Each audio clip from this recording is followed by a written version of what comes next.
សូមជំរាបសួរបងប្អូនទាំងអស់គ្នាណាថ្ងៃនេះខ្ញុំសូមធ្វើ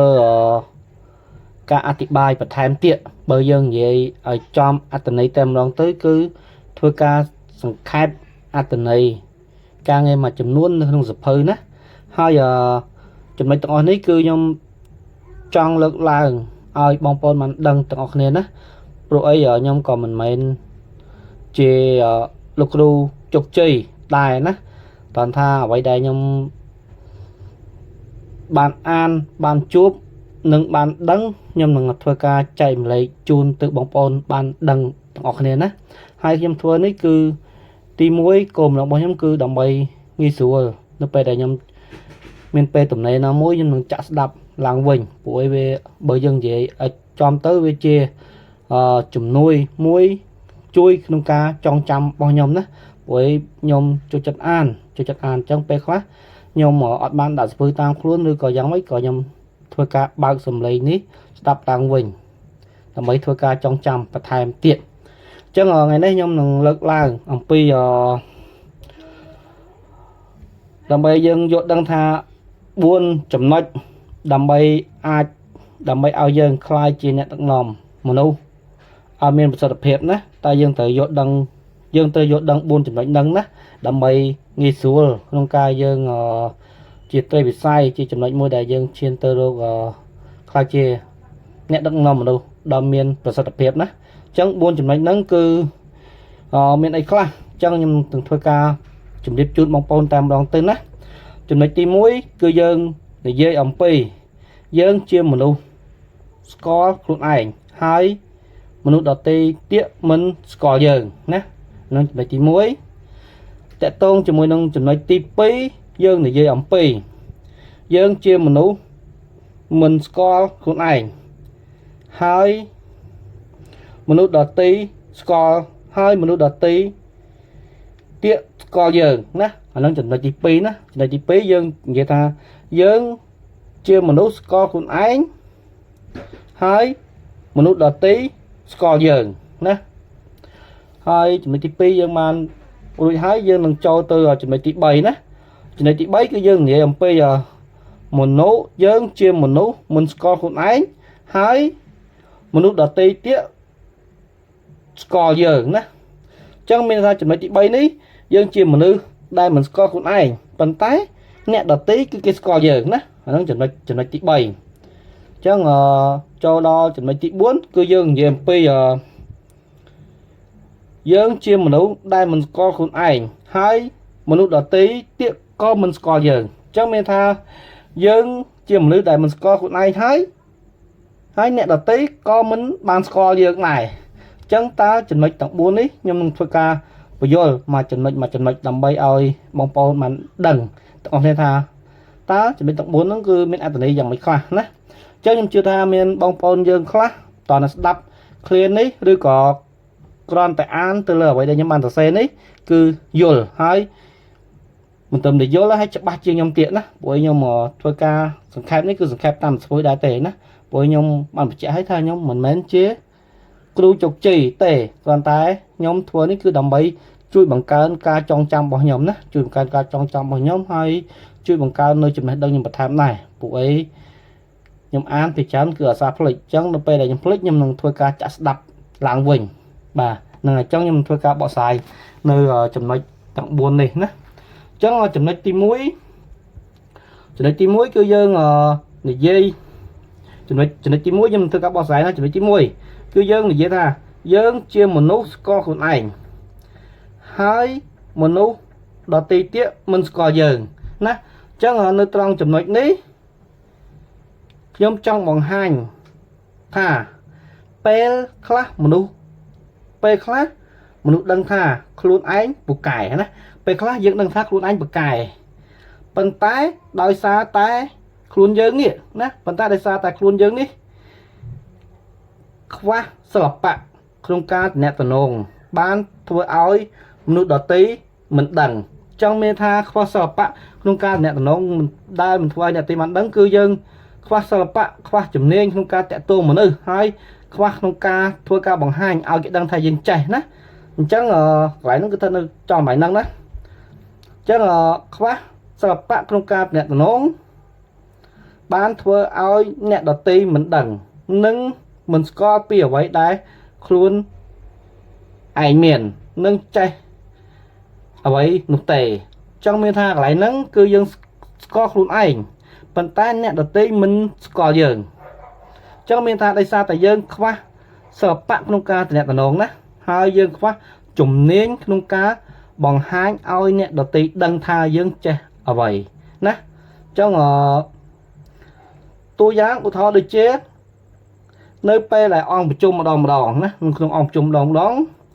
អ្នកគឺជាមនុស្សពូកែវិភាគម្នាក់ណាយើងជាមនុស្សដែលពូកែវិភាគដោយសារយើងស្គាល់ខ្លួនឯងច្បាស់ប៉ុន្តែអ្នកមិនបានបង្ហាញពីអ្វីដែលអ្នកចេះដើម្បីប្រាប់ទៅមនុស្សនៅក្នុងអង្គប្រជុំនោះទេដូច្នេះគួរសួរថាតើអ្នកដទៃអាចនឹងដឹងអ្នកបានយ៉ាងដូចម្ដេចចង់មានថាយើងជាមនុស្សដែលពូកែវិភាគប៉ុន្តែយើងអត់បានបង្ហាញទៅឲ្យអ្នកដទៃនឹងដឹងយើងមានឱកាសក្នុងការធ្វើការបង្ហាញប៉ុន្តែយើងអត់បង្ហាញឲ្យគេដឹងអញ្ចឹងវាស្មើនឹងថាយើងខ្វះជំនាញក្នុងការទំនាក់ទំនងណាខ្វះសិល្បៈក្នុងការទំនាក់ទំនងអាហ្នឹងក៏ចំណុចមួយចង់ប្រាប់បងប្អូនឲ្យដឹងដែរណាអញ្ចឹងចំណុចទី2គឺយើងនិយាយថាចំណុចទី2ខ្ញុំនឹងលើកឡើងបកស្រាយអំពីចំណុចទី2ទៀតចំណុចទី2គឺយើងជាមនុស្សស្គាល់ខ្លួនឯងហើយមនុស្សដទៃទៀតស្គាល់យើងចឹងមានថាចំណុចនេះយើងស្គាល់ខ្លួនឯងច្បាស់ហើយអ្នកដទៃក៏ស្គាល់យើងចឹងមានថាកន្លែងហ្នឹងគឺយើងស្គាល់ខ្លួនឯងច្បាស់ថាយើងចេះអីមានចំណេញអីធ្វើអីហើយយើងមានសិល្បៈក្នុងការតំណងទៀតដោយសារយើងស្គាល់ខ្លួនឯងហើយអ្នកដទៃស្គាល់យើងទៀតចឹងខ្ញុំនឹងធ្វើការបកស្រាយកន្លែងហ្នឹងបន្ថែមណាចឹងមានន័យថាមិនត្រឹមតែខ្លួនយើងបានដឹងច្បាស់អំពីខ្លួនយើងថាខ្លួនយើងមានសមត្ថភាពអ្វីខ្លះទេប៉ុន្តែមនុស្សនៅជុំវិញខ្លួនយើងក៏ដឹងច្បាស់ថាយើងមានចំណេះដឹងនិងមានសមត្ថភាពផងដែរនៅឃើញទេចង់មានថាយើងស្គាល់ខ្លួនឯងហើយអ្នកដទៃក៏ស្គាល់យើងដែរកន្លែងហ្នឹងហើយគឺជាមនុស្សដែលមានឱកាសច្រើនណាមានឱកាសច្រើនដោយសារគាត់ចេះបង្ហាញឲ្យអ្នកដទៃដឹងណាគាត់ចេះប្រាប់ឲ្យអ្នកដទៃដឹងថាយើងចេះអីហ្នឹងជាឱកាសល្អឱកាសច្រើនបំផុតដែលចំណុចទី2នេះគឺជាចំណុចដែលល្អណាអញ្ចឹងយើងគួរតែរៀនអំពីចំណុចទី2នេះណាទាំងអស់គ្នាអញ្ចឹងនៅពេលយើងស្ថិតនៅក្នុងចំណុចនេះទោះយើងនឹងមានឱកាសនិងមានភាពងាយស្រួលច្រើនក្នុងការតាក់ទងជាមួយនឹងមនុស្សដទៃទៀតឃើញទេដោយសារយើងចេះបង្ហាញណាយើងដឹងថាយើងចេះអីហើយគេក៏ដឹងថាយើងចេះអីដែរអញ្ចឹងងាយស្រួលហើយយើងមានឱកាសជាច្រើនទៀតណាអញ្ចឹងចំណុចទី2នេះជាចំណុចល្អអញ្ចឹងបងប្អូនគួរតែកំណត់សម្គាល់ទាំងអស់គ្នាណាអញ្ចឹងយើងនិយាយពីចំណុចទី3ចំណុចទី3គឺយើងនិយាយពីយើងជាមនុស្សមិនស្គាល់ខ្លួនឯងហើយមនុស្សដទៃស្គាល់យើងអញ្ចឹងមានថាយើងជាមនុស្សមិនស្គាល់ខ្លួនឯងប៉ុន្តែទៅជាអ្នកដទៃនោះស្គាល់យើងវិញអញ្ចឹងចំណុចនេះបើយើងអាចនិយាយបានថាមិនខុសពីគ្រូបង្រៀនទេណាគ្រូបង្រៀនគាត់ដឹងពីចំណុចអាក្រក់ហើយនឹងចំណុចល្អរបស់សិស្សអាកន្លែងហ្នឹងណាគឺចាំមានថាគ្រូបង្រៀនគាត់ដឹងពីចំណុចល្អនិងចំណុចអាក្រក់របស់សិស្សអញ្ចឹងនៅពេលដែលគាត់ដឹងហើយគាត់នឹងធ្វើព្យាយាមដុសខាត់នៅចំណុចល្អទាំងនោះណាអញ្ចឹងមានថាគ្រូបង្រៀនហ្នឹងគឺជាកញ្ចក់ឆ្លុះទៅឆ្លុះមកខ្លួនយើងវិញឬក៏អ្នកដទៃដែលនៅជុំវិញខ្លួនយើងគាត់គឺជាកញ្ចក់ឆ្លុះមកយើងដើម្បីប្រាប់យើងថាយើងជាមនុស្សខ្សោយនេះហើយចំណុចខ្លាំងនេះអញ្ចឹងណាអញ្ចឹងចំណុចខ្ញុំនឹងធ្វើការបន្ថែមទៀតត្រង់ចំណុចនេះគឺចង់មានន័យថាបើទោះបីជាយើងមិនស្គាល់ខ្លួនឯងក៏ដោយតែ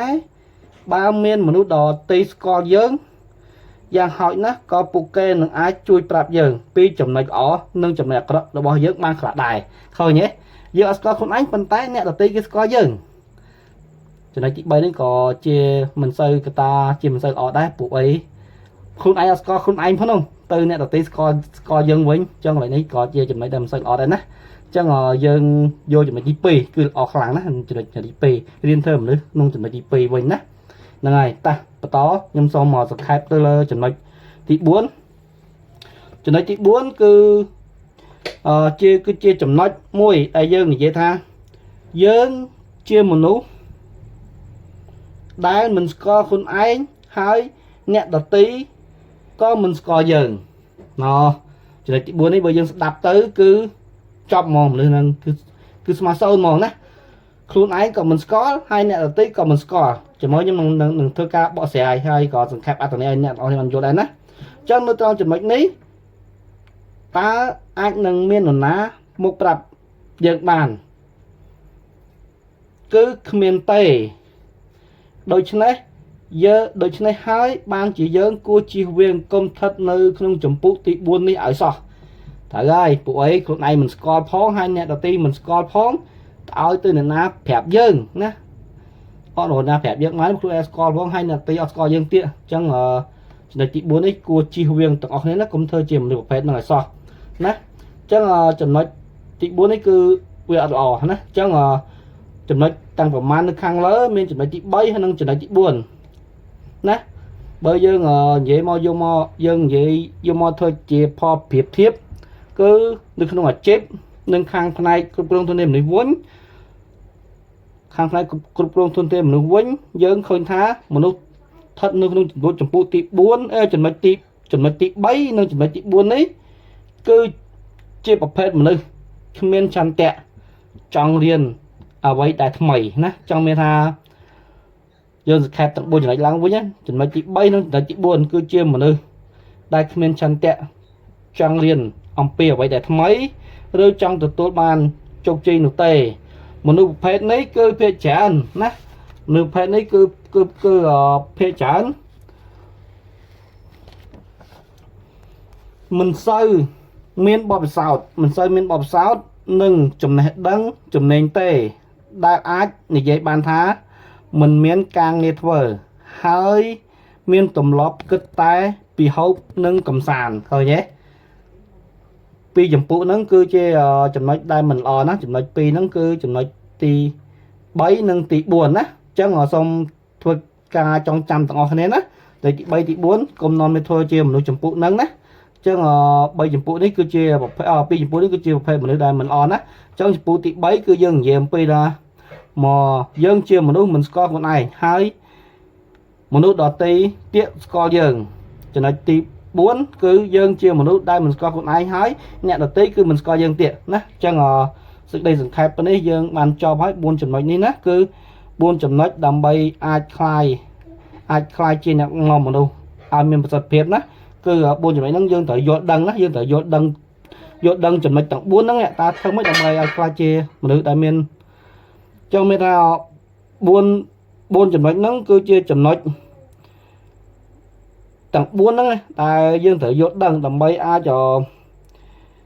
យើងឈានទៅជាអ្នកដឹកនាំមនុស្សដែលមានប្រសិទ្ធភាពណាអញ្ចឹងសូម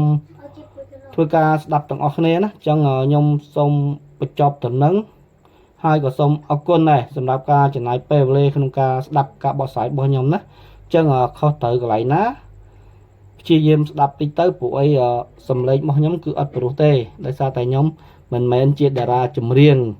ណាមិនជាតារាចម្រៀងទេហើយក៏សូមអរគុណដែរសម្រាប់ការចំណាយពេលក្នុងការស្ដាប់និងការបកស្រាយរបស់ខ្ញុំបើខ្វះខាតលើសលួសកន្លែងណាសូមខន្តីអភ័យទោសទុកជាមុនបាទសូមអរគុណច្រើន